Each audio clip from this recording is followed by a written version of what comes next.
നിക്കാഹ് വളരെ നേരത്തെ ആക്കണം. അത് ആരോടാ പറയേണ്ടത് എന്ന് വെച്ചാൽ കുട്ടികളോടല്ല ആവശ്യം സംസാരിക്കേണ്ടത്, രക്ഷിതാക്കളോടാണ്. ഇവിടെ ഇരിക്കുന്ന ബഹുഭൂരിഭാഗം ആളുകളും രക്ഷിതാക്കളാണ്. അപ്പൊ നേരത്തെ ആക്കണം എന്ന് പറഞ്ഞാൽ ഏതാണ് അവരുടെ പ്രായം? ഒരു പെൺകുട്ടിയുടെ പ്രായം 18 ആൺകുട്ടിയുടെ പ്രായം 22.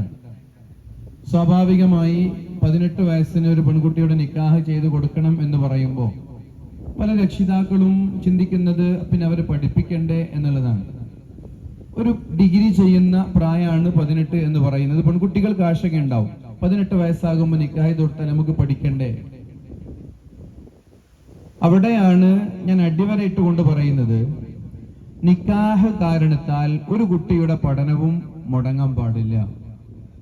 പഠിക്കുന്നു എന്ന കാരണത്താൽ ഒരു കുട്ടിയുടെ നിക്കാഹും വൈകാൻ പാടില്ല. ഇത് എന്റേതായ അഭിപ്രായമല്ല, ഞാൻ ഹദീസുകൾ വെച്ചാണ് സമർത്ഥിക്കുന്നത്. പരിശുദ്ധ റസൂലുള്ളാഹി സ്വല്ലല്ലാഹു അലൈഹി വസല്ലമ തങ്ങൾ പറഞ്ഞു, ഇൻവുലിദ ലഹു വലദുൻ ഫൽയുഹ്സിൻ ഇസ്മഹു വ അദബ.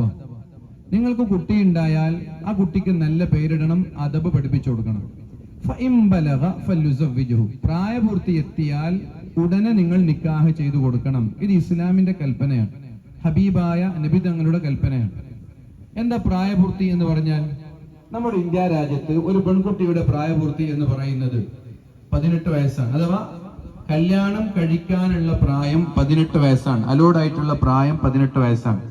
ആ 18 വയസ്സായാൽ പിന്നെ 19ലേക്ക്, 25ലേക്ക്, 28ലേക്ക് പഠിക്കുന്നു, എനിക്ക് സിംഗിൾ ലൈഫ് വേണം എന്നൊക്കെ റീസൺ പറഞ്ഞ് വിവാഹത്തെ നമ്മൾ വൈകിക്കാൻ പാടില്ല. നിക്കാഹ് ചെയ്തു കൊടുക്കുകയും അവരെ സ്വതന്ത്രരായി പഠിക്കാൻ അനുവദിക്കുകയും ചെയ്യുക എന്നത് രക്ഷിതാക്കളുടെ ബാധ്യതയാണ്. നിക്കാഹ് ചെയ്തതുകൊണ്ട് അവരുടെ പഠനം മുടങ്ങുകയല്ല, പഠനത്തിൽ കൂടുതൽ കോൺസെൻട്രേറ്റ് ചെയ്യാൻ അവർക്ക് പറ്റും എന്നതാണ് ഇവിടുത്തെ പോസിറ്റീവ്. രക്ഷിതാക്കൾ ശ്രദ്ധിക്കുക, സ്ത്രീകളുണ്ട് ഇവിടെ, പുരുഷന്മാരുണ്ട് ഇവിടെ. നിക്കാഹ് കഴിച്ചത് കൊണ്ട് പഠനത്തെ ബാധിക്കുകയല്ല, പഠനത്തെ പോസിറ്റീവായിട്ടാണ് ബാധിക്കുക. എന്തുകൊണ്ട്? പല കുട്ടികളും SSLCയിൽ A+ വാങ്ങിച്ച കുട്ടിയാണ് +2ൽ ഫെയിൽഡ് ആവുന്നത്. കാരണം അന്വേഷിച്ചാൽ പ്രണയമായിരിക്കും പ്രശ്നം. +2ൽ A+ വാങ്ങിച്ച കുട്ടിയാണ് ഡിഗ്രിയിൽ എത്തുമ്പോൾ ഫെയിൽഡ് ആവുന്നത്. പേപ്പർ ഫുൾ ആവുന്നില്ല, കംപ്ലീറ്റ് ആവുന്നില്ല. റീസൺ എന്താന്ന് വെച്ചാൽ അവര് പ്രണയമാണ്. സ്വാഭാവികമായിട്ടൊരു പ്രണയമുള്ള, പ്രേമമുള്ള ഒരു പെണ്ണിന് പഠനത്തെക്കാൾ കൂടുതൽ ചിന്ത കാമുകനെ കുറിച്ചായിരിക്കും. അവൻ വരുന്ന വഴിയിൽ കാത്തിരിക്കോ, രാത്രി വിളിക്കോ, അഥവാ കാമുകനും ഇവളും തമ്മിൽ ചെറിയൊരു അകൽച്ച ഉണ്ടായാൽ എക്സാമിന്റെ പുസ്തകം പോലും അവൾ തൊട്ടുനോക്കൂല. അപ്പൊ ഇങ്ങനൊരു സാഹചര്യം പലരുടെയും പഠനത്തെ ബാധിക്കുന്നുണ്ട് എന്നുള്ളത് ഒരു ഫാക്റ്റാണ്. ആ ഫാക്ട് വെച്ച് പ്രിയപ്പെട്ടവരെ നമ്മൾ മനസ്സിലാക്കുക, അവർക്ക് അനുവദനീയമായ ഒരു ഇണ, ഹലാലായ ഒരു പ്രണയം, ഹലാലായ ഒരു കാമുകൻ, ഹലാലായ ഒരു പാർട്ട്ണർ 18 വയസ്സാകുമ്പോൾ നമ്മൾ നിശ്ചയിച്ചു കൊടുക്കുന്നു, നിക്കാഹ് ചെയ്തു കൊടുക്കുന്നു, എന്നിട്ട് അവളെ സ്വതന്ത്രമായി പഠിക്കാൻ വിടുന്നു. തുർക്കിയിൽ പഠിക്കുന്ന പെൺകുട്ടിയുണ്ട്, ഒറ്റയ്ക്ക് പോയി തുർക്കിയിൽ പഠിക്കുന്നവരുണ്ട്, ഉക്രൈനിൽ പഠിക്കുന്നവരുണ്ട്, ചൈനയിൽ പഠിക്കുന്നവരുണ്ട്, ഡൽഹിയിൽ പഠിക്കുന്നവരുണ്ട്, പോണ്ടിച്ചേരിയിൽ പഠിക്കുന്നവരുണ്ട്, ബാംഗ്ലൂരിൽ പഠിക്കുന്നവരുണ്ട്. അവരൊക്കെ പോയി പഠിക്കാൻ. അപ്പൊ നിക്കാഹ് ചെയ്ത് അവരെ പഠിക്കാൻ അനുവദിച്ചാൽ അവർക്ക് ഹറാമായ ബന്ധങ്ങളിലേക്ക് പോകാനുള്ള സാധ്യത വളരെ കുറവാണ്. അപ്പൊ പെണ്ണിന്റെ പ്രായം 18, ആണിന്റെ പ്രായമോ 22 എന്ന് പറയുന്നത് അവൻ PG ചെയ്യുന്ന പ്രായമാണ്, PGയുടെ സമയമാണ്. ആ സമയത്ത് അവനും നമ്മൾ നിക്കാഹ് ചെയ്തു കൊടുക്കുക എന്നുള്ളതാണ്. അപ്പൊ സ്വാഭാവികമായിട്ട് ഇവിടെ ഇരിക്കുന്ന രക്ഷിതാക്കൾക്കും അതുപോലെ പെണ്ണിന്റെ രക്ഷിതാക്കൾക്കും ഒരു കൺസേൺ ഉണ്ടാവും. എന്താണ് അവരുടെ കൺസേൺ? PG പഠിക്കുന്ന ഒരു കുട്ടിക്ക് എന്റെ മകളെ ഞാൻ നിക്കാഹ് ചെയ്തു കൊടുത്താൽ ആരാണ് അവളുടെ ചെലവ് നോക്കുക? ഇവന് പഠിക്കല്ലേ, ഇവന് ജോലിയില്ല, സെറ്റിൽഡ് ആയിട്ടില്ല എന്ന ഒരു മുടന്തൻ, ഒരു എക്സ്ക്യൂസ് നമ്മൾക്ക് ഉണ്ടാവും. അവിടെയാണ് അള്ളാഹുവിൽ വിശ്വസിക്കുന്ന നമ്മൾ, പരിശുദ്ധ ഖുർആനിൽ വിശ്വസിക്കുന്ന നമ്മുടെ മുമ്പിൽ ഒരു ആയത്ത് അടിവരയിട്ട് കൊണ്ട് പറയാൻ ഞാൻ ആഗ്രഹിക്കുന്നത്. എന്താ ആയത്ത്? വഅൻകിഹുൽ അയാമ മിൻകും വസ്സാലിഹീന മിൻ ഇബാദികും വഇമാഇകും ഇൻ യകൂനു ഫുഖറാഅ യുഗ്നിഹിമുല്ലാഹ്. നിങ്ങൾ നിക്കാഹ് ചെയ്യുക, നിങ്ങൾ കല്യാണം കഴിക്കുക. ഇൻ യകൂനു ഫുഖറാഅ, നിങ്ങൾ ദരിദ്രരാണെങ്കിൽ യുഗ്നിഹിമുല്ലാഹ്, അല്ലാഹു നിങ്ങൾക്ക് സമ്പത്ത് തരും. ആരാ പറയുന്നത്? ഖുർആനാണ്. ഖുർആനിന്റെ വാക്കുകളിൽ അവിശ്വസിക്കുന്നവർ മുസ്ലിങ്ങളല്ല. പരിശുദ്ധ ഖുർആൻ ഇന്നല്ലാഹ ലാ യുഖ്ലിഫുൽ മിആദ്, അല്ലാഹു ഒരു വാക്ക് തന്നാൽ ആ വാക്ക് പാലിക്കുന്നവനാണ്, അല്ലാഹു വാക്ക് ലംഘിക്കുന്നവനല്ല. ആ റബ്ബിന്റെ വാക്കാണ് ഈ യകൂനു ഫുഖറാ യുഗ്നിഹിമുല്ലാഹ്. അവൻ പഠിക്കുന്ന കുട്ടിയാണ്. അപ്പൊ അവനും അവൾക്കും രണ്ടുപേർക്കും ഹറാമായ ബന്ധങ്ങളിലേക്ക് പോവാതിരിക്കാൻ വേണ്ടി നിങ്ങൾ നേരത്തെ നിക്കാഹ് ചെയ്തു കൊടുത്താൽ അവന് നല്ല ജോലി നൽകുന്നത് പഠിച്ചോനാണ്, അവന്റെ ബിസിനസ്സിൽ അഭിവൃദ്ധി ഉണ്ടാക്കുന്നത് അള്ളാഹുവാണ്, അവന് വരുമാന മാർഗം ഞാൻ ഉണ്ടാക്കി തരാം, ഇത് അള്ളാഹുവിന്റെ വാഗ്ദാനാണ്. പിന്നെ നമ്മൾ എന്തിനു പഠിക്കണം? പിന്നെ അവന് സെറ്റിൽഡ് ആവോ, അവന് പൈസ ഉണ്ടാവോ, അവന് മക്കളെ നോക്കാൻ പറ്റോ? ആശങ്ക വേണ്ട, പഠിച്ചോന്റെ വാഗ്ദാനാണിത്, അള്ളാഹു നൽകുന്ന വാഗ്ദാനാണ്. അതുകൊണ്ട് ഈ രണ്ട് വിഷയങ്ങൾ വളരെ പ്രധാനമായിട്ട് നമ്മൾ ശ്രദ്ധിക്കാം.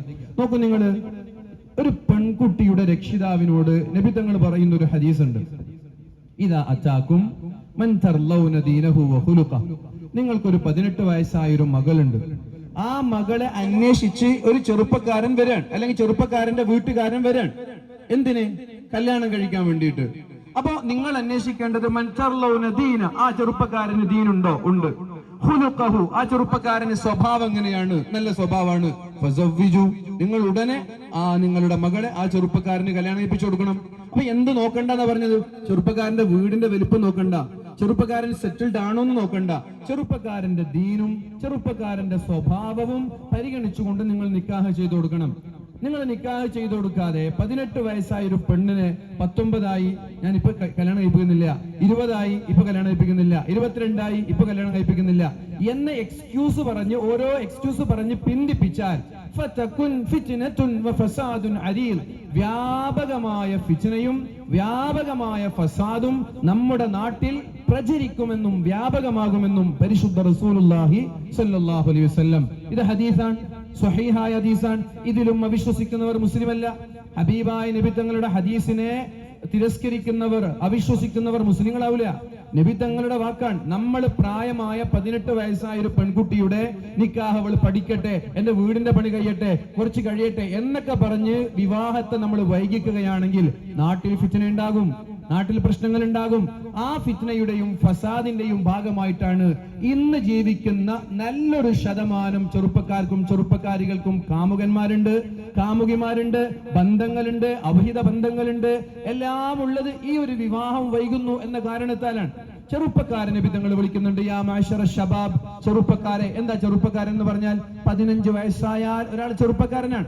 ഇസ്ലാമിൽ ടീൻ ഏജ് എന്ന് പറയുന്ന ഒരു പ്രായമില്ല. ഇസ്ലാമിലുള്ളത് പ്രായപൂർത്തിയാണ്. പ്രായപൂർത്തി എത്തിക്കഴിഞ്ഞാൽ 40 വയസ്സ് വരെ ഒരാൾ ചെറുപ്പക്കാരനാണ്. യാ മഅ്ശറ ശബാബ്, ഓ ചെറുപ്പക്കാരെ, മൻ ഇസ്തതഅ മിൻകുമുൽ ബാഅ, നിങ്ങൾക്ക് ചെലവ് കൊടുക്കാൻ കഴിയുമെങ്കിൽ ഫല്ലതസവ്വജ്, നിങ്ങൾ വിവാഹം കഴിക്കണം. കാരണം നിങ്ങളുടെ കണ്ണുകൾ ഹറാമിൽ പോവാതിരിക്കാൻ, ലൈംഗിക അവയവങ്ങളിലൂടെ അവിഹിത ബന്ധങ്ങളില്ലാതിരിക്കാൻ ഏറ്റവും നല്ലതെന്താ? ഏറ്റവും നല്ലതെന്താ? വിവാഹം കഴിക്കുക എന്നുള്ളതാണ്. അവിഹിത ബന്ധങ്ങള്, പ്രണയങ്ങള്, വീഡിയോ കോൺഫറൻസുകള്, ക്ലാസ് കട്ട് ചെയ്തുകൊണ്ടുള്ള യാത്രകള്, ഇതെല്ലാം ഒഴിവാക്കാൻ ഏറ്റവും നല്ലത് എന്താണ്? നിങ്ങൾ പ്രായപൂർത്തിയായി കഴിഞ്ഞാൽ ഉടനെ നിക്കാഹ് ചെയ്യുക എന്നുള്ളതാണ്. അപ്പൊ സ്വാഭാവികമായിട്ട് റസൂലുള്ളാഹി സ്വല്ലല്ലാഹു അലൈഹി വസല്ലം തങ്ങൾ പറയുന്ന മറ്റൊരു ഹദീസ് ഉണ്ട്, മൻ തസവ്വജ ബിംറഅതിൻ ഫഖദ് അഹ്റസ സുലുസൈ ദീനി. നിങ്ങൾ നിക്കാഹ് ചെയ്യലോടുകൂടി 75% ഒരാൾ നന്നാകും. വളരെ മനോഹരമായ ഹദീസാണിത്. 75% ഒരാൾ നന്നാവും. കല്യാണം കഴിഞ്ഞവനും കഴിയാത്തവനും തമ്മിലുള്ള ഡിഫറൻസ് ഒരുപാടുണ്ട്. വിവാഹം കഴിയലോടുകൂടി 75% ഒരാൾ നന്നാവും. പിന്നെ ഒരു 25% അവിടെ ബാക്കിയുണ്ടാകും. ആ 25%-ത്തിനാണ് ദീനുള്ള പെണ്ണിനെ നോക്കണം, ദീനുള്ള ചെറുപ്പക്കാരനെ നോക്കണം എന്ന് പറഞ്ഞത്. രണ്ടുപേരും ദീനിയായ ഒരേ കോമൺ സെറ്റ് ഓഫ് വാല്യൂസ് ഉള്ള പെണ്ണും ആണുമാണെങ്കിൽ അവർക്ക് ദീനുണ്ടാകും. ആ ദീന് കൊണ്ട് 75 100 മാറ്റാൻ പറ്റും. കോമൺ സെറ്റ് ഓഫ് വാല്യൂസ് അവർക്ക് ഇല്ലെങ്കിലോ അവിടെ ദാമ്പത്യ ജീവിതത്തിൽ വിള്ളലുണ്ടാകും. അതാണ് അടുത്ത പാട്ട്. ആ പാട്ടിലേക്ക് ഞാൻ വരും. ഒന്നാമത്തെ പാട്ട് ഇതാണ്, നിങ്ങൾ എന്ത് ചെയ്യാ? കല്യാണം കഴിക്കണം. അപ്പൊ സ്വാഭാവികമായിട്ട് ആളുകൾ ചോദിക്കും, കല്യാണം കഴിഞ്ഞവരൊന്നും ഇവിടെ തെറ്റ് ചെയ്യുന്നില്ലേ? അതാണ് നബി തങ്ങൾ പറഞ്ഞത് 75% എന്നുള്ളത്. ഇപ്പോ സ്വാഭാവികമായിട്ട് നമ്മൾ ഒന്നും കൂടി ഇതിനെ വിശദീകരിച്ച് പറഞ്ഞാൽ, കല്യാണം കഴിഞ്ഞ ചെറുപ്പക്കാർ ഇപ്പൊ വായ നോട്ടൊക്കെ വ്യാപകമാകുന്ന കാലം. ചെറുപ്പക്കാർ പലരും പറയാറുണ്ട്, എന്ത് വ്യാധ വേണമെങ്കിലും പറഞ്ഞോ, വായ നോക്കരുതെന്ന് പറയരുത്, നമുക്ക് പിടിച്ചിക്കാൻ കഴിയില്ല എന്ന് പറയുന്ന ചെറുപ്പക്കാരുണ്ട്. അപ്പൊ ഞാൻ പറയുന്നത്, കല്യാണം കഴിയാത്തൊരു ചെറുപ്പക്കാർ ചിലപ്പോൾ പുറത്തിറങ്ങുന്നത് തന്നെ വായ നോക്കാനായിരിക്കും. എന്നാൽ കല്യാണം കഴിഞ്ഞ ഒരു ചെറുപ്പക്കാരനെ സംബന്ധിച്ചിടത്തോളം വായ നോട്ടം എന്ന ലക്ഷ്യത്തിൽ എല്ലാവരും പുറത്തിറങ്ങാം, കണ്ടാ നോക്കിയേക്കാം. അയാൾ നോക്കാൻ വേണ്ടി പുറത്തിറങ്ങൂല. മറ്റാൾ അങ്ങനെയല്ല, നോക്കാൻ വേണ്ടിയാണ് അവൻ ഡ്രസ് ചെയ്യുന്നത്, നോക്കാൻ വേണ്ടിയാണ് അവൻ വണ്ടിയിൽ കയറുന്നത്, നോക്കാൻ വേണ്ടിയാണ് അവൻ അണിഞ്ഞൊരുങ്ങുന്നത്. എന്നാൽ കല്യാണം കഴിഞ്ഞവൻ അതിനു വേണ്ടി അല്ല ഇറങ്ങുന്നത്, അവന് കാണുമ്പോ നോക്കിയേക്കാം. അതാണ് മൻ തസവ്വജ ബിംറഅത്തിൻ ഫഖദ് അഹ്റസ സുലുസൈ ദീനി, അവന്റെ ദീനിന്റെ 2/3 സംരക്ഷിക്കപ്പെടുമെന്ന് പറയാൻ കാരണം. നോക്കൂ നിങ്ങൾ, ഹബീബായ നബി തങ്ങളുടെ സമീപത്തേക്ക് ഒരു ചെറുപ്പക്കാരൻ വരുന്നുണ്ട്. ആ ചെറുപ്പക്കാരന്റെ പേര് അക്കാഫ് എന്നാണ്. ആ ചെറുപ്പക്കാരനോട് നബി തങ്ങൾ ചോദിച്ചൊരു ചോദ്യമുണ്ട്, ഹല്ലക സൗജ, നീ കല്യാണം കഴിച്ചിട്ടുണ്ടോ എന്ന് ചോദിച്ചു. അപ്പൊ ചെറുപ്പക്കാരൻ പറഞ്ഞു, ഇല്ല നബി എന്ന് പറഞ്ഞു. അപ്പൊ നബി തങ്ങൾ പറഞ്ഞു, അൻത മൂസിറുൻ ബിഖൈർ, സാമ്പത്തികമായിട്ട് അഭിവൃദ്ധി ഉണ്ടോ, പൈസ ഉണ്ടോ കല്യാണം കഴിക്കാൻ? പൈസ എന്ന് പറയുമ്പോ, വിവാഹം കഴിക്കാനുള്ള പൈസ എന്ന് പറയുമ്പോ 10, 20, 30 ലക്ഷം ഒന്നും കാണേണ്ട ആവശ്യമില്ല. ഒരാൾക്ക് ഹറാമിൽ നിന്ന് രക്ഷപ്പെടാൻ വേണ്ടി വിവാഹം കഴിക്കാൻ 10,000 രൂപ ഉണ്ടെങ്കിലും നിക്കാഹ് കഴിക്കാൻ ആ പണം മതി. ഒരു പള്ളിയിൽ പോയി നിക്കാഹ് കഴിക്കാൻ 10,000 രൂപ മതി. പിന്നെ സാമ്പത്തിക അഭിവൃദ്ധി ഉണ്ടാകുമ്പോ നാട്ടുകാരൊക്കെ വിളിച്ചൊരു നല്ലൊരു വിവാഹം കഴിച്ചാൽ മതി. ഏതായാലും പണം എന്നത് 10 ലക്ഷമോ 20 ലക്ഷമോ അല്ല. ആ ചെറുപ്പക്കാരൻ പറഞ്ഞു, എന്റെ കയ്യിൽ പണമുണ്ട് നബി എന്ന് പറഞ്ഞു. അപ്പൊ നബി തങ്ങൾ പറഞ്ഞൊരു മറുപടി എന്തെന്നറിയോ?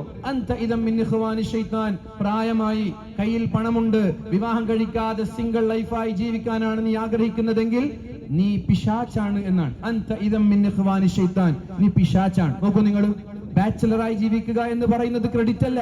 ഇന്ന് ലിബറലിസത്തിന്റെയും ഫെമിനിസത്തിന്റെയും സ്വാധീനം കൊണ്ട് നമ്മുടെ പെൺകുട്ടികൾ വിവാഹം വൈകിക്കാൻ. എനിക്ക് വിവാഹം വേണ്ട, 22 വയസ്സായാൽ ഒരു ഭർത്താവിന്റെ അടിമയാവാൻ ഞാനില്ല, ഇതൊക്കെ കേട്ടുകൊണ്ടിരിക്കാൻ നമ്മുടെ പെൺമക്കളിൽ നിന്ന് കേട്ടുകൊണ്ടിരിക്കുന്ന ഒരാശയാണ്.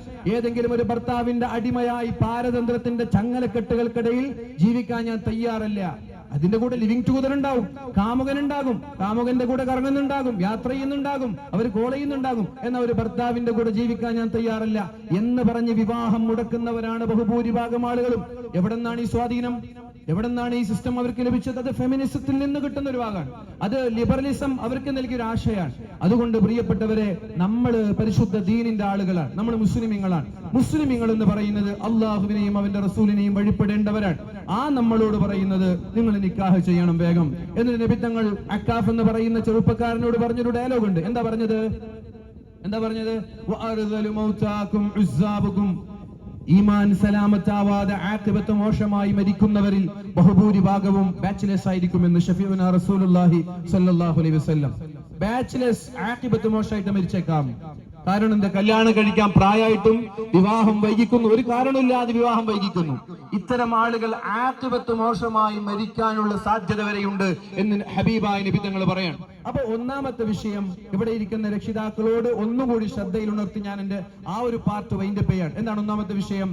18 വയസ്സായാൽ നിക്കാഹ് ചെയ്തു കൊടുക്കുക. എന്നിട്ട് അവളെ പഠിക്കാൻ വിടുക. അവൾ PG ചെയ്യട്ടെ, അവൾ MBBS പോയിക്കോട്ടെ, MD ആയിക്കോട്ടെ, CA പോയിക്കോട്ടെ, പിന്നെ എഞ്ചിനീയറിംഗിന് പോയിക്കോട്ടെ, അല്ലെങ്കിൽ PhD ചെയ്തോട്ടെ, അല്ലെങ്കിൽ രാജ്യത്തിന്റെ പുറത്തുള്ള ഏത് യൂണിവേഴ്സിറ്റികളിലും പോയിക്കോട്ടെ. ഹലാലായ ഒരു പെണ്ണിനുണ്ടെങ്കിൽ സ്വാഭാവികമായി അവിടെ തെറ്റ് സംഭവിക്കാനുള്ള സാധ്യത വളരെ റയറാണ്. അതുകൊണ്ട് 18 വയസ്സായ ഒരു പെൺകുട്ടിക്കും 22 വയസ്സായ ഒരു ചെറുപ്പക്കാരനും നിക്കാഹ് കഴിപ്പിച്ചു കൊടുക്കുക എന്നത് നമ്മുടെ ബാധ്യതയാണ്. ഒന്നാമത്തെ വിഷയം ഞാൻ വൈൻഡപ്പ് ചെയ്യാൻ. രണ്ടാമത്തെ വിഷയം ദാമ്പത്യ ജീവിതത്തിലെ മനോഹാരിത എന്നുള്ളതാണ്. എങ്ങനെ ഒരു സന്തുഷ്ടമായ കുടുംബം നയിക്കാൻ പറ്റും? അവിടെ 4 കാര്യങ്ങൾ മോറിസ് ഷ്വാർട്സ് എന്ന് പറയുന്ന ഒരു പ്രൊഫസർ തന്റെ ശിഷ്യൻ മിച്ച് ആൽബത്തോട് പറയുന്ന 4 കാര്യങ്ങളുണ്ട്. ട്യൂസ്ഡേ വിത്ത് മോറി എന്നൊരു പുസ്തകത്തിൽ കാണാം. തന്റെ ശിഷ്യൻ മോറിസ് ഷ്വാർട്സ് എന്ന് പറയുന്ന പ്രൊഫസറോട് ചോദിക്കാൻ, ദാമ്പത്യ ജീവിതം മനോഹരമാകുമോ എന്ന് നേരത്തെ തിരിച്ചറിയാൻ വല്ല ഓപ്ഷൻ ഉണ്ടോ? അപ്പൊ അദ്ദേഹം പറയും, അതിന് വലിയ ഓപ്ഷനൊന്നുമില്ല, എന്നാൽ ഞാൻ 4 ക്രൈറ്റീരിയകൾ പറഞ്ഞുതരാം.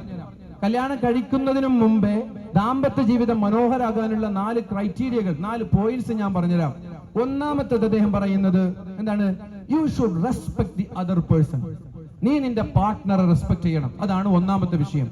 ആരായാലും, നീ എത്ര വലിയ രാഷ്ട്രീയക്കാരനായാലും, നീ ഒരു പോലീസുകാരനായാലും, നീ ഒരു ഖാദി ആയാലും, you should respect your partner. നിന്റെ ഭാര്യ, നിന്റെ ഇണയെ നീ റെസ്പെക്ട് ചെയ്യണം, ബഹുമാനിക്കണം. അവരുടെ വിലയെ, അവരുടെ പ്രവർത്തനത്തെ വില കുറച്ച് കാണരുത്. പെണ്ണു അതേപോലെ ഭർത്താവിന്റെ പ്രവർത്തനങ്ങളെ വില കുറച്ച് കാണരുത്.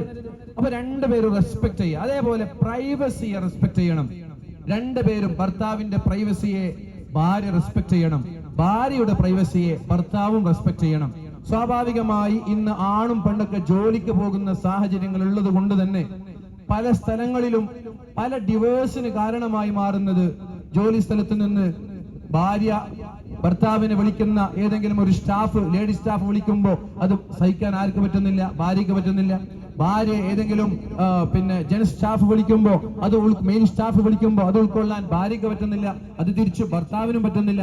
ഈ ഒരു രീതിയിൽ സംശയരോഗമായിട്ട് മുന്നോട്ട് പോകുന്ന വലിയ ഒരു കുടുംബം നമ്മുടെ മുന്നിലുണ്ട്. എത്രയോ വിഷയങ്ങൾ ഇതുമായി ബന്ധപ്പെട്ട് പലപ്പോഴും നമ്മളിൽ എത്താറുണ്ട്.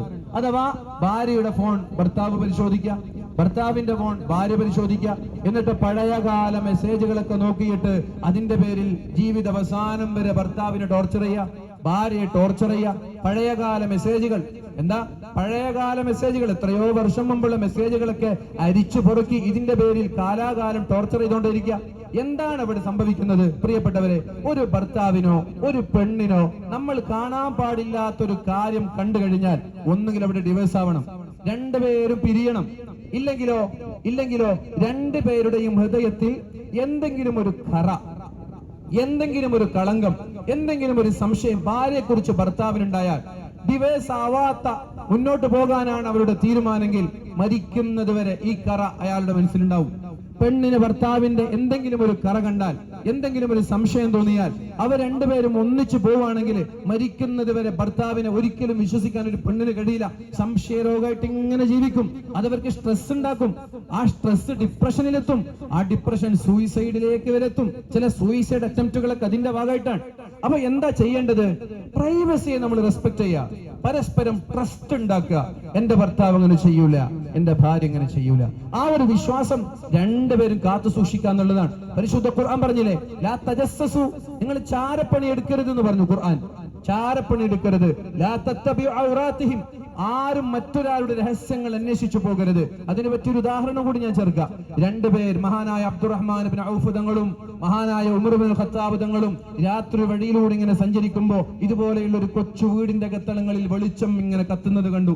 രണ്ടുപേരും വീടിന്റെ അടുത്തേക്ക് എത്തി നോക്കുമ്പോ അവിടെ പാട്ട് വെച്ച് കള്ളു കുടിച്ച് മുസ്ലിം ചെറുപ്പക്കാർ പെൺകുട്ടികളുടെ കൂടെ അടിച്ചു കൂത്താടുന്നത് കണ്ടു. അപ്പൊ അബ്ദുറഹ്മാൻ ഇബ്നു ഔഫ് തങ്ങൾ ഉമർ തങ്ങളോട് പറഞ്ഞു, ഇവർക്കെതിരെ ആക്ഷൻ എടുക്കണമെന്ന്. ഉടനെ തന്നെ ഉമർ തങ്ങൾ പറഞ്ഞു, തെറ്റ് ചെയ്തത് ഞങ്ങളാണ്, തെറ്റ് ചെയ്തത് നമ്മളാണ്. കാരണം മറ്റൊരാളുടെ വീട്ടിലേക്ക് എത്തി നോക്കരുത് എന്ന് പരിശുദ്ധ റസൂലുള്ളാഹി സ്വല്ലല്ലാഹു അലൈഹി വസല്ലം തങ്ങൾ പഠിപ്പിച്ചിട്ടുണ്ട്. നമ്മൾ ചെയ്തത് അവരുടെ സമ്മതമില്ലാതെ അവരുടെ വീട്ടിലേക്ക് എത്തി നോക്കി, അതുകൊണ്ട് ഇവരിലെ ആക്ഷൻ എടുക്കാൻ പറ്റൂല എന്ന് പറഞ്ഞ് രണ്ടുപേരും പിന്തിരിഞ്ഞു പോയ ചരിത്രം ഹദീസുകളിൽ കാണാൻ കഴിയും. അപ്പൊ നമ്മൾ മറ്റൊരാളുടെ രഹസ്യങ്ങൾ അന്വേഷിക്കാതിരിക്കുക, പരസ്പരം വിശ്വാസത്തോടുകൂടി മുന്നോട്ട് പോവുക. നമ്മൾ അങ്ങനെ മറ്റൊരാളുടെ രഹസ്യം എത്തി നോക്കിയാൽ നമ്മൾക്ക് ഉൾക്കൊള്ളാൻ പറ്റാത്തത്, സഹിക്കാൻ പറ്റാത്തത് കണ്ടു കഴിഞ്ഞാൽ പിന്നെ ദാമ്പത്യ ജീവിതം മനോഹരമായി മുന്നോട്ട് പോകില്ല. അതുകൊണ്ട് you should respect other person. നിന്റെ മറ്റൊരാളെ, നിന്റെ പാർട്ട്ണറെ നീ റെസ്പെക്ട് ചെയ്യുക. ജോലി കഴിഞ്ഞ് കൂലിപ്പണിയെടുത്ത് വീട്ടിലേക്ക് വരുന്ന, വൈകുന്നേരം വീട്ടിലേക്ക് എത്തുന്ന ഒരു ഭർത്താവിനെ, ആ ഭർത്താവിന്റെ ഇഷ്ടം എന്താണ് എന്ന് ഭാര്യ തിരിച്ചറിഞ്ഞ് വീട്ടിലേക്ക് വരുമ്പോ തന്നെ ആ ഭർത്താവിന് സന്തോഷമുള്ള കാര്യം എത്തിച്ചു കൊടുക്കുക. ജ്യൂസാണ് ഇഷ്ടമെങ്കിൽ ഭർത്താവ് വരുമ്പോ തന്നെ മനോഹരമായ ജ്യൂസ്. ചായയാണ് ഇഷ്ടമെങ്കിൽ ഭർത്താവ് വരുമ്പോ തന്നെ ആ ഭർത്താവിന് നല്ലൊരു ചായ. ഭർത്താവ് വരുമ്പോ വീടൊക്കെ നല്ല ഒരുക്കി നിൽക്കണമെങ്കിൽ ആ വീടൊക്കെ മനോഹരമാക്കി വെക്ക ഭർത്താവ് വരുന്ന സമയമാകുമ്പോ. അതേപോലെ തിരിച്ച് ഭർത്താവ് ഭാര്യയോടും, ഭാര്യയ്ക്ക് എന്തെങ്കിലും ചില ദിവസങ്ങളിൽ ഭാര്യയുടെ നല്ല പ്രവർത്തനങ്ങൾ കാണുമ്പോ ഭാര്യയ്ക്ക് ഏറ്റവും ഇഷ്ടപ്പെട്ട കാര്യങ്ങൾ കൊടുത്ത് ഭാര്യയെ സന്തോഷിപ്പിക്കുക. നല്ല പ്രവർത്തനങ്ങൾ കാണുമ്പോ ഭാര്യ നമ്മൾ അപ്രിസിയേഷൻ കൊടുക്കുക. ഇങ്ങനെയൊക്കെ ചെയ്യുമ്പോഴാണ് ദാമ്പത്യ ജീവിതം മനോഹരാവുക. ഒന്ന്. രണ്ടാമത്തേത്, you should know how to compromise. ഒരു പ്രശ്നം വരുമ്പോ നീ ഇതെങ്ങനെ കോംപ്രമൈസ് ചെയ്യണം എന്ന് നീ പഠിക്കണം. എങ്ങനെ കോംപ്രമൈസ്? പ്രശ്നങ്ങളാണ്. ദാമ്പത്യ ജീവിതം എന്ന് പറയുന്നത് സിനിമയിൽ കാണുന്നത് പോലെ റൊമാൻറ്റിക് അല്ല. അതെല്ലാരും മനസ്സിലാക്കുക. കല്യാണം കഴിയുന്നതിന് മുമ്പ് ഒരു പിതാവ് ആരെ വിളിക്കണം? മകളെ വിളിക്കണം. ശ്രദ്ധിക്കണം, എല്ലാവരും ശ്രദ്ധിക്കേണ്ട ഒരു വിഷയമാണ്. കല്യാണം കഴിയുന്നതിന് മുമ്പ് ഒരു പിതാവ് മകളെ വിളിക്കണം. എന്നിട്ട് മകളോട് പറയണം, മോളെ, ഞാൻ നിന്റെ ഉമ്മയെ കല്യാണം കഴിക്കുമ്പോ നിന്റെ ഉമ്മയിൽ നിന്ന് പ്രതീക്ഷിച്ചത് ഇതൊക്കെയായിരുന്നു, പക്ഷെ എനിക്കത് കിട്ടിയില്ല. അതിന്റെ പേരിൽ പലപ്പോഴും അസ്വാരസ്യങ്ങൾ ഉണ്ടായിട്ടുണ്ട്. മോളെ, നീ കല്യാണം കഴിക്കാൻ പോകുന്ന നിന്റെ ചെറുപ്പക്കാരൻ, ആ ചെറുപ്പക്കാരന് ഉമ്മ എന്നോട് കാണിച്ച ഈ നെഗറ്റിവിറ്റി ഒന്നും നിന്നിൽ ഉണ്ടാവരുത്. നീ പോസിറ്റീവായ സമീപനമായിട്ട് ഭർത്താവിനെ കാണണം. ജീവിച്ചനുഭവിച്ചവർക്കല്ലേ ഒരു പെണ്ണിൽ നിന്ന് എന്തൊക്കെ ആഗ്രഹിക്കുന്നു എന്ന് ഭർത്താവിനല്ലേ പറയാൻ പറ്റുക, ഉമ്മാക്ക് പറയാൻ പറ്റൂല. ഒരു ഭർത്താവ് എന്തൊക്കെ പെണ്ണിൽ നിന്ന് ആഗ്രഹിക്കുന്നു എന്ന് ഉമ്മക്ക് പറയാൻ പറ്റൂല, അത് ആണിനെ പറയാൻ പറ്റുക. ആണ് പറയണം, ഭർത്താവ് ഉപ്പ പറയണം മകളോട്, ഞാൻ നിന്റെ ഉമ്മയിൽ നിന്നൊക്കെ പ്രതീക്ഷിച്ചു, എനിക്ക് കിട്ടിയില്ല, പക്ഷെ നിന്റെ ഭാഗത്ത് നിന്ന് നിന്റെ ഭർത്താവിന് കിട്ടാതെ പോകരുത്. നീ എന്ത് ചെയ്യണം? ഇത്തരം വിഷയങ്ങൾ വളരെ വളരെ നൈസായിട്ട് കൈകാര്യം ചെയ്യണമെന്ന് പറയണം. അതേപോലെ കല്യാണം കഴിക്കാൻ പോകുന്ന ഒരു ചെറുപ്പക്കാരനെ ഉമ്മ വിളിക്കണം. ഉമ്മ വിളിച്ചിട്ട് മകനോട് പറയണം, മോനെ കല്യാണം കഴിച്ച് 10-40 വർഷമായി, നിന്റെ ഉപ്പയിൽ നിന്ന് ഞാൻ പ്രതീക്ഷിച്ചത് ഇതൊക്കെയാണ് കല്യാണ സമയത്ത്, പക്ഷേ എനിക്ക് പലതും കിട്ടിയില്ല, പലപ്പോഴും പ്രശ്നങ്ങൾ ഉണ്ടായിട്ടുണ്ട്. എന്നാൽ നിന്റെ ഇണയായി, നിന്റെ തുണയായി നിന്നിലേക്ക് വരുന്ന നിന്റെ ഭാര്യ, ആ ഭാര്യയ്ക്ക് കോട്ടങ്ങളോ പ്രശ്നങ്ങളോ ഒന്നും ഉണ്ടാവരുത്, നീ കൈകാര്യം ചെയ്യണം എന്ന രീതിയിൽ ഉമ്മ മകനെ വിളിച്ച് ഉപദേശിക്കണം. രണ്ടാമത്തെ കാര്യം. മൂന്നാമത്തെ വിഷയം എന്ന് പറയുന്നത്, you should talk openly what is going on between U. നിങ്ങൾ രണ്ടുപേർക്കിടയിൽ എന്താണ് നടക്കുന്നത് എന്ന് തുറന്ന് സംസാരിക്കണം. ഒരു കഥയുണ്ട്, ആ കഥ ഇങ്ങനെയാണ്. ഒരു കഥയുണ്ട്, ആ കഥയിൽ പറയുന്നത് ഒരു പറഞ്ഞോളിട്ടോ. ആ കഥയിൽ എങ്ങനെയാ, കഥയിൽ പറയുന്ന വിഷയം എങ്ങനെയാണ്? അഥവാ ഒരു അധ്യാപകൻ സ്കൂളിലേക്ക് പുതുതായി ജോയിൻ ചെയ്തു വന്ന ഒരു ടീച്ചർ, ആ ടീച്ചറെ കുറിച്ച് വീട്ടിൽ വന്നിട്ട് ഭാര്യയോട് പറയണം, ഇന്ന് പുതിയൊരു ടീച്ചർ വന്നിട്ടുണ്ട്, ആ ടീച്ചറിന് ചെറിയൊരു പൊടിമീശയുണ്ട് എന്ന് പറഞ്ഞു. ഒരു അധ്യാപകൻ, ഗവൺമെന്റ് ഉദ്യോഗസ്ഥൻ. അദ്ദേഹം ഒരുപാട് കാലമൊക്കെ കഴിഞ്ഞു, റിട്ടയർഡായി ഒരു ദിവസം പള്ളിയിൽ നിന്ന് തിരിച്ചു വരുമ്പോ വീടിന്റെ മുറ്റത്ത് അന്ന് രാവിലെ ഇറക്കി വെച്ച കല്ലിൽ തട്ടി അദ്ദേഹത്തിന്റെ സ്കൂട്ടർ വീണ് നെറ്റിയിൽ നിന്ന് ചോര വരാണ്. അപ്പോ ഭാര്യ ചോദിക്കുന്ന ഒരു ചോദ്യമുണ്ട്, സ്കൂളിലേക്ക് വരുന്ന ടീച്ചറിന്റെ പൊടിമീശ കാണാൻ നിങ്ങൾക്ക് കാണുന്നുണ്ട്, സ്വന്തം വീട്ടിലുള്ള കല്ല് നിങ്ങൾക്ക് കാണുന്നില്ലല്ലേ? എത്ര വർഷമായി? 10-20 വർഷം മുമ്പ് നടന്ന സംഭവമാണ്. അപ്പൊ ഇതിങ്ങനെ മനസ്സിൽ വെച്ച് ഇങ്ങനെ നടക്കാൻ, അത് തുറന്നു പറഞ്ഞാലല്ലേ പ്രശ്നങ്ങൾ പരിഹരിക്കപ്പെടുള്ളൂ. രണ്ടുപേരിങ്ങനെ മുഖം വീർപ്പിച്ചു നിൽക്കാൻ, ഭർത്താവ് മുഖം വീർപ്പിക്കുന്നു, ഭാര്യയും മുഖം വീർപ്പിക്കുന്നു. വേറൊരു വിഷയമുണ്ട്. ഒരു ഭർത്താവ് എന്നോട് പറഞ്ഞ ഒരു സംഭവമാണ്. ഒരു ഭർത്താവ് ഗൾഫിൽ പോവാൻ, അഥവാ വിസയുള്ള ഒരു ഭർത്താവ് രാത്രി സമയത്ത് ഗൾഫിൽ പോകണമെന്ന് രണ്ടുപേരിങ്ങനെ ചർച്ച ചെയ്തതേ ഉള്ളൂ. രാവിലെയാകുമ്പോ അദ്ദേഹത്തിന് എന്ത് വന്നു? ടിക്കറ്റ് വന്നു. 8:30 മണിക്ക് ടിക്കറ്റ് വന്നു. ടിക്കറ്റ് വന്നപ്പോ കിച്ചണിൽ പോയിട്ട് ഭാര്യയോട് ചോദിക്കുന്നുണ്ട്, എന്റെ പെട്ടി എവിടെ, എന്റെ പെട്ടി എവിടെ, എന്റെ ഡ്രസ്സ് എവിടെ എന്നൊക്കെ ചോദിക്കുന്നുണ്ട്. അങ്ങനെ ഭാര്യ കിച്ചണിൽ നിന്ന് വരുമ്പോ ഈ ഭർത്താവ് പെട്ടിയൊക്കെ മടക്കി ഡ്രസ്സൊക്കെ മടക്കി വെക്കുന്നത് കണ്ടപ്പോ ഭാര്യക്ക് ഭയങ്കര ദേഷ്യം. എങ്ങോട്ടാ പോകുന്നതെന്ന് വെച്ചു. ഞാൻ ഗൾഫിൽ പോവാണ്. ഭാര്യ പെട്ടിയെടുത്ത് വലിച്ചെറിഞ്ഞു. ഞാനൊരു ഭാര്യയല്ലേ, എന്നോട് ഇത് പറഞ്ഞൂടെ? എനിക്കിത് അറിയാനുള്ള അവകാശമൊന്നുമില്ലേ എന്ന് പറഞ്ഞ് പെട്ടിയൊക്കെ വലിച്ചെറിഞ്ഞു, മടക്കിയ ഡ്രസ്സൊക്കെ വലിച്ചെറിഞ്ഞു. ഇയാൾക്ക് 10-12 മണിക്ക് ഫ്ലൈറ്റാ, അല്ലെങ്കിൽ വൈകുന്നേരം 12 എയർപോർട്ടിലെത്തണം. ഇയാള് ആ വലിച്ചെറിയപ്പെട്ട വസ്ത്രങ്ങളൊക്കെ മടക്കി പെട്ടിയിലിട്ടിട്ട് അദ്ദേഹം എന്ത് ചെയ്യാണ്? ഗൾഫിൽ പോവാണ്. പിണങ്ങിയിട്ട ഗൾഫിൽ പോകുന്നത്. ഒരാഴ്ച ഗൾഫിൽ നിന്നു. എന്നിട്ട് തിരിച്ചു വരുന്നത് വരെ അവർ മിണ്ടിയില്ല, തിരിച്ചു വരുന്നത് വരെ അവർ സംസാരിച്ചില്ല. പിന്നെ അവർ പിണങ്ങി നിന്നു. അവിടെ സത്യത്തിൽ ആ ഭാര്യ എടുത്തു ചാടുന്നതിന് പകരം എല്ലാം മടക്കി വെച്ച് ഭർത്താവിന് ആവശ്യമുള്ള കാര്യങ്ങളൊക്കെ ചെയ്തു കൊടുത്ത് സന്തോഷത്തോടെ യാത്രയാക്കിയിരുന്നെങ്കിൽ, ഒരു ബിസിനസ് മീറ്റിങ്ങിന് പോകുന്ന ഒരു ഭർത്താവാണ്, എത്ര സ്ട്രെസ് ഉണ്ടാവും അയാൾക്ക്. ആ ഭാര്യ തന്റെ പെട്ടി വലിച്ചെറിഞ്ഞത് എത്ര ദുഃഖം ഉണ്ടാകും, എത്ര അയാളുടെ ചിന്തകൾക്ക് ഫ്രാക്ചർ വരും, ചിന്തകൾ മാറും, അയാൾക്ക് ബിസിനസ്സിൽ കോൺസെൻട്രേറ്റ് ചെയ്യാൻ പറ്റൂല. അയാൾ വിഷമത്തോടെ പോയി മീറ്റിംഗ് കഴിഞ്ഞ് തിരിച്ചു വരുന്നു.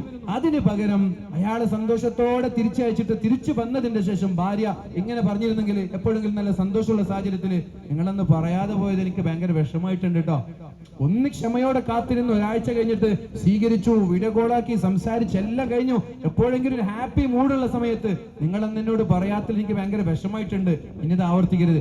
ഇത് പറഞ്ഞാൽ ആ ഭർത്താവിന് പിന്നെ ആ ഭാര്യ വിഷമിപ്പിക്കാൻ കഴിയോ? ആ ഭർത്താവിന് ഭാര്യയെ ഒരു സെക്കൻഡ് നോവിക്കാൻ കഴിയോ? എത്ര റെസ്പെക്ട് ചെയ്യും ആ ഭാര്യ ഭർത്താവ്? അപ്പൊ ഇതാണ് എടുത്തു ചാടി തീരുമാനം എടുക്കലല്ലേ. നമ്മൾ എന്ത് ചെയ്യാ? മനസ്സിനകത്ത് അളങ്ങളിൽ എന്തെങ്കിലും പ്രശ്നങ്ങൾ ഉണ്ടെങ്കിൽ ആ പ്രശ്നങ്ങൾ തുറന്നു പറയാ. എടുത്തു ചാടി നമ്മൾ ഒരു പ്രതികാരദാഹത്തിലേക്ക് വൈകാരികമായി ഇടപെടാൻ പാടില്ല. പ്രശ്നങ്ങൾ ഉണ്ടെങ്കിൽ അത് നമ്മൾ എന്ത് ചെയ്യാ? സ്വയം പരസ്പരം സംസാരിക്കുക. ഭർത്താവിന്റെ വീക്ക്നെസ് ഭർത്താവിന്റെ വീട്ടിൽ ഭാര്യ പറയരുത്, ഭാര്യയുടെ കുറവുകൾ ഭാര്യയുടെ വീട്ടിൽ പോയി ഭർത്താവും പറയരുത്, മറ്റുള്ളവരോട് പറയരുത്. അങ്ങനെ രണ്ടുപേരും മനസ്സ് തുറന്ന് സംസാരിക്കാൻ ശ്രമിക്കുക എന്നതാണ് മൂന്നാമത്തെ വിഷയം. ഇനി നാലാമത്തെ വിഷയം, you should have common set of values. രണ്ടുപേർക്കും ഒരേ വാല്യൂ ഉണ്ടാവുക എന്നുള്ളതാണ്. പെണ്ണ് ദീനാണെങ്കിൽ ആണും ദീനായിരിക്കുക, പെണ്ണ് ഫാഷൻ ആണെങ്കിൽ ആണും ഫാഷൻ ആയിരിക്കുക, ആണ് രാഷ്ട്രീയക്കാരനാണെങ്കിൽ പെണ്ണിനും രാഷ്ട്രീയ ബന്ധം ഉണ്ടാവുക, ആണ് പുസ്തകം വായിക്കുന്നവനാണെങ്കിൽ പെണ്ണിനും പുസ്തകത്തോട് ചിലൊരു അടുപ്പെങ്കിലും ഉണ്ടാവുക. ഇല്ലെങ്കിൽ എന്താ പ്രശ്നം അറിയോ? ഒരു രാഷ്ട്രീയ നേതാവ് ഒരു 3-4-5 മാസം എന്താണ് പുതിയപ്പോൾ വന്നു. അപ്പൊ കോമൺ സെറ്റ് ഓഫ് വാല്യൂസ് ഉണ്ടാവുക എന്നുള്ളതാണ് നാലാമത്തെ വിഷയം. വിശദീകരിച്ച് പോകുന്നില്ല. ദീനുള്ള പെണ്ണും ദീനുള്ള ആണും ആണെങ്കിൽ ദാമ്പത്യ ജീവിതം മനോഹരാവും. ഇൻഷാ അല്ലാഹ് നമ്മളെ പുതിയാപ്പിള ഇവിടെ എത്തി. എല്ലാവിധ ആശംസകളും. അവസാനം മൂന്നാമത്തെ വിഷയം എന്നുള്ളത് പുതിയാപ്പിളയോടും പെണ്ണിനോടും പറയാനുള്ളതാണ്. രണ്ടുപേരും ദിക്റിലൂടെ തുടങ്ങുക എന്നുള്ളതാണ്. ദാമ്പത്യ ജീവിതം, കുടുംബ ജീവിതമൊക്കെ ദിക്റിലൂടെ തുടങ്ങുക എന്നുള്ളതാണ്. അലാ ബിദിക്രില്ലാഹി തത്മഇന്നുൽ ഖുലൂബ്. രണ്ടുപേരും ദിക്റിലൂടെ ജീവിക്കുമ്പോൾ അള്ളാഹു ജീവിതത്തിൽ സമാധാനം തരും. എപ്പോഴാണോ ദിക്റിൽ നിന്ന് നമ്മൾ അകലുന്നത്, എന്നാണ്. ദിക്റില്ലാത്ത ജീവിതം രണ്ടുപേരും നയിച്ചാൽ, അള്ളാഹുവിന്റെ ദീനുമായി ബന്ധമില്ലാത്ത ജീവിതം നയിക്കുമ്പോൾ അവിടെയാണ് പിശാചുകൾ കയറുന്നത്, ദാമ്പത്യ ജീവിതത്തിൽ സന്തോഷം നഷ്ടപ്പെടുന്നത്. ഇവിടെ ഇരിക്കുന്ന എല്ലാവരോടും പറയാനുള്ളത്, നമ്മൾ നിക്കാഹ് കഴിഞ്ഞതിന് ശേഷം പുതിയാപ്പിളക്ക് കൈകൊടുത്തൊരു പ്രാർത്ഥനയുണ്ട്. ബാറകല്ലാഹു ലക് വബാറക അലൈക് വജമഅല്ലാഹു ബൈനകുമാ ഫീ ഖൈർ എന്ന പ്രാർത്ഥന പ്രാർത്ഥിക്കുക. അത് സുന്നത്താണ്, അവരുടെ ജീവിതത്തിൽ വലിയൊരു പ്രതീക്ഷയാണ്. മംഗളാശംസകൾ നേർന്നുകൊണ്ട് ഞാൻ അവസാനിപ്പിക്കുന്നു. അസ്സലാമു അലൈക്കും വറഹ്മത്തുള്ളാഹി വബറകാതുഹു.